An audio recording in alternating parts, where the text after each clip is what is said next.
O rádio é mesmo mágico, né? Ele leva histórias, músicas e notícias para todos os cantos do mundo, usando apenas ondas invisíveis. É como uma janela para o mundo que nos conecta através do som. Imagina só ouvir a voz de alguém que está longe, sem precisar ver a pessoa. É como se ela estivesse ali do seu lado, sussurrando segredos e novidades no seu ouvido. O rádio também tem o poder de criar imagens na nossa mente. Quando a gente ouve uma boa história, parece até que a gente sente o cheirinho do mar, o calor do sol ou aquele frio na barriga de uma aventura.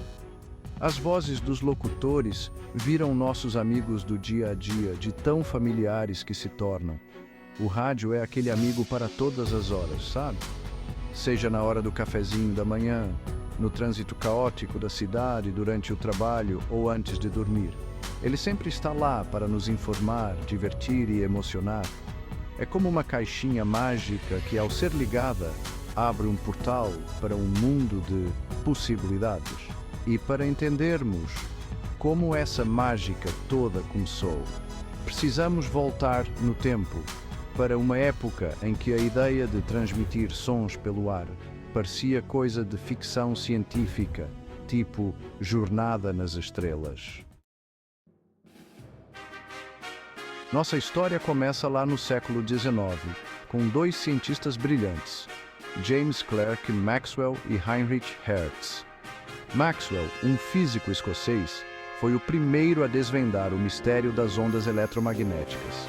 Ele descobriu que a luz é apenas uma forma de onda eletromagnética e que outras ondas, invisíveis aos nossos olhos, também poderiam existir.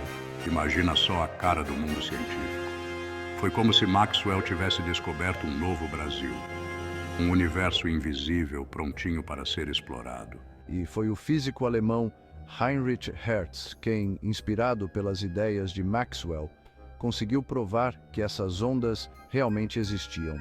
Em 1887, Hertz construiu um aparelho que conseguia gerar e detectar ondas eletromagnéticas.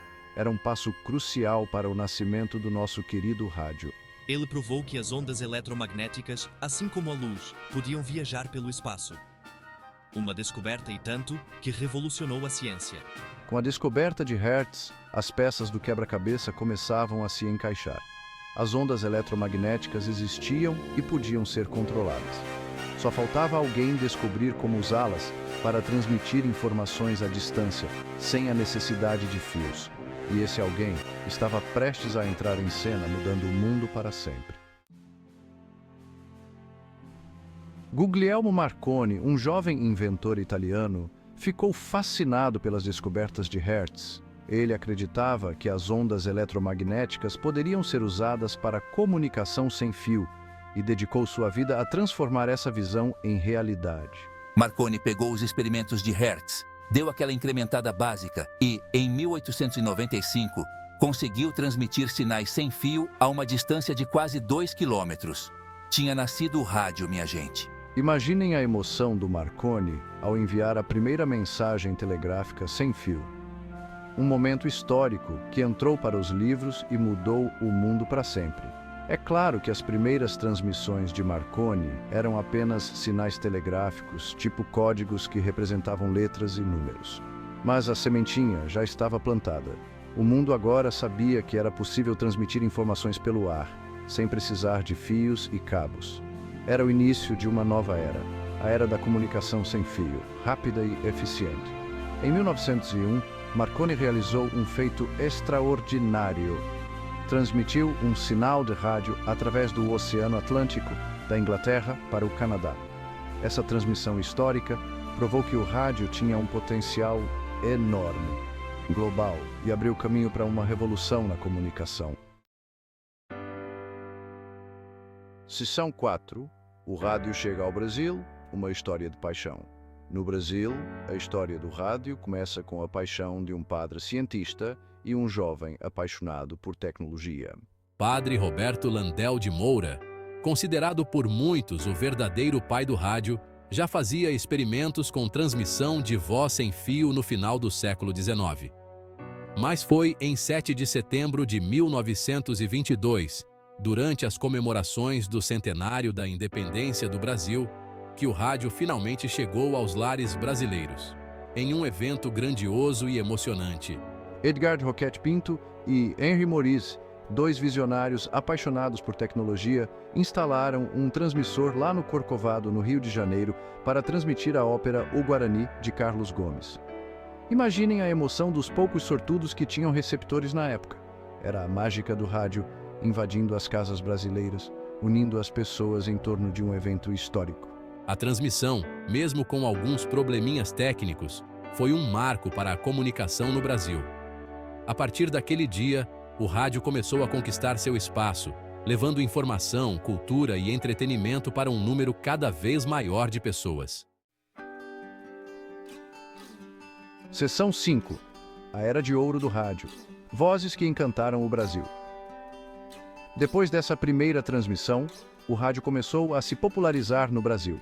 Em 1923, surgia em Recife a Rádio Clube de Pernambuco, a primeira emissora brasileira, fundada por Oscar Moreira Pinto. A partir da década de 1930, o rádio viveu sua era de ouro no Brasil.